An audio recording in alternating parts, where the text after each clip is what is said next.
और जावेद साहब को बिल्कुल पता नहीं चला कि आपके अंदर ये टैलेंट था। आप मिमिक्री करते थे, डांस करते थे, लेकिन वो अनअवेयर थे इससे।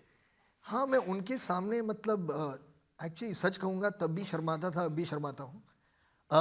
वो एक इंसान है जिनके सामने मैं खुलकर हिंदुस्तानी में बात नहीं कर पाता आज भी, क्योंकि मुझे लगता है कि यार मैं कुछ गलत कह दूंगा। उनकी मतलब जो नॉलेज है लैंग्वेज का उनको, तो उनके सामने ऑटोमेटिकली मेरा लैंग्वेज इंग्लिश हो जाता है। हाँ, ऑनेस्टली। और वो क्यों कहते हैं कि यार तुम मुझसे हिंदी में बात क्यों नहीं करते, तुम्हारी हिंदी ज़बान तो मतलब काफ़ी साफ़ है। तो मैं उनके सामने मतलब डांसिंग से लेकर मिमिक्री तक और यहाँ खुल के बोलने में आज तक थोड़ा बहुत हिचकता हूँ। तो झूठ बोलते थे, क्लास में नहीं जाते थे, पढ़ते नहीं थे, जितनी भी नालायकी के काम थे सारे करते थे आप। जी जी बिल्कुल।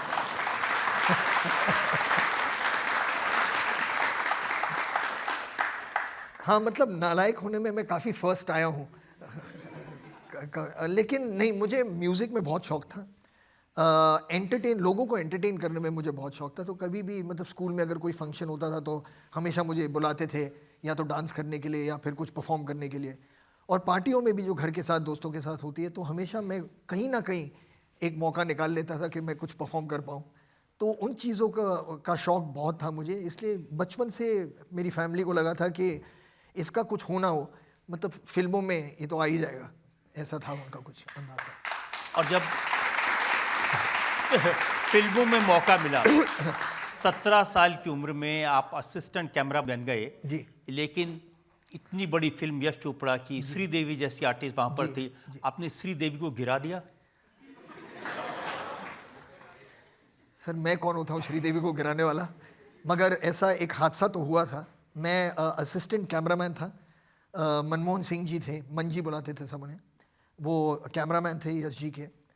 तो उस वक्त जो मतलब सेट पर काम मिलता था, ऐसा कुछ स्ट्रक्चर तो था नहीं, तो मैं उनका 7वां या 8वां कुछ ऐसा असिस्टेंट था। तो एक यश जी की फिल्मों में एक हमेशा एक डांस होता था, moments of passion, moments of rage, ऐसा कुछ होता था। तो श्रीदेवी जी को कुछ बुरी खबर मिली है, तो वो अपने फ्रस्ट्रेशन को निकाल रही हैं डांस में।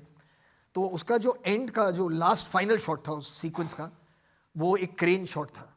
और ऐसे ही एक वुडन फ्लोर पे जो उनके घर में है, वो एक सेट लगा था और एक क्रेन शॉट है। मंजी ऐसे बैठे हैं, कैमरा में देख रहे हैं, श्रीदेवी जी सरोज जी के साथ वहाँ कुछ कोरियोग्राफी प्रैक्टिस कर रही हैं।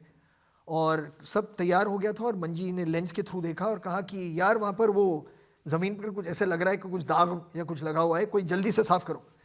तो मैं वहाँ खड़ा था, तो मैंने कहा मैं लेता हूँ। तो मैंने एक बाल्टी उठाई, उसमें कुछ कपड़ा वपड़ा पड़ा था, तो मैंने घुटनों पर मैं ऐसे हो गया और मैं ज़मीन साफ़ करना, मैंने सेट साफ़ करना शुरू किया। तो मैं ऊपर देख रहा हूँ, ऐसे मैं कह रहा हूँ मंजी हाँ, मंजी हाँ, ऐसे करते हुए मैं जा रहा हूँ पॉलिश करता हुआ। और वहाँ से श्रीदेवी जी चल कर आ रही थी, तो मैं ऐसे करते करते गया पॉलिश, और वो आई और उनका पैर फिसला पॉलिश पे। और मैं सच कह रहा हूँ, मतलब बहुत कम होता है लाइफ में, लेकिन जब लोगों ने कहा जब एक्सीडेंट होता है गाड़ी का, तो ऐसे लगता है कि सब सारी चीज़ें स्लो मोशन में हो गई हैं, आपको सब याद रहता है।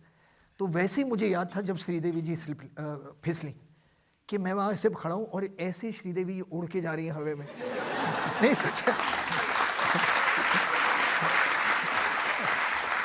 ऐसे वो पूरे उसके मतलब दोनों टांगे से ऊपर चले गए और वो सीधा मेरे सामने धड़ाम करके, यहाँ पर बिल्कुल मेरे सामने मैं ऐसा हूँ, यहाँ पर श्रीदेवी जी लेटी हैं और सन्नाटा एकदम सेट पर।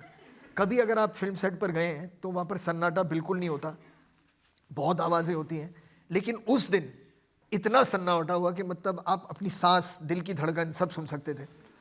और अच्छी बात जो हुई, मुझे लगा मेरा करियर ख़त्म हो चुका है, इसके बाद मुझे कभी कोई फिल्म में कोई काम नहीं मिलेगा। लेकिन श्रीदेवी जी, मैं उनका मतलब बहुत ही आभारी हूँ कि उन्होंने हंसना शुरू किया।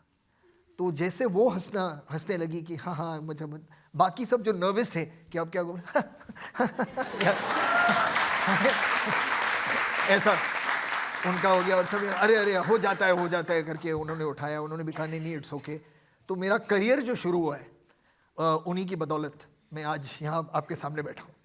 देखिए, आपके करियर में आपने कमाल किए हैं। 25 साल की उम्र में आप फिल्म के डायरेक्टर बन गए जी, और वो भी फिल्म ऐसी जिसमें आपने आमिर खान जैसे सुपरस्टार को कास्ट किया।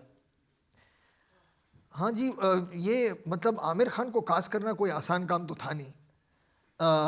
और सच बात तो ये है कि जब मैंने वो फिल्म लिखी थी तो उस वक्त मेरे जहन में जो नाम थे वो थे ऋतिक, जो पिछले साल वो डेब्यू कर चुका था, अभिषेक बच्चन जिन्होंने भी 2000 में डेब्यू की, और अक्षय खन्ना जिनके साथ मैं काम कर चुका था उनकी पहली फिल्म हिमालय पुत्र में।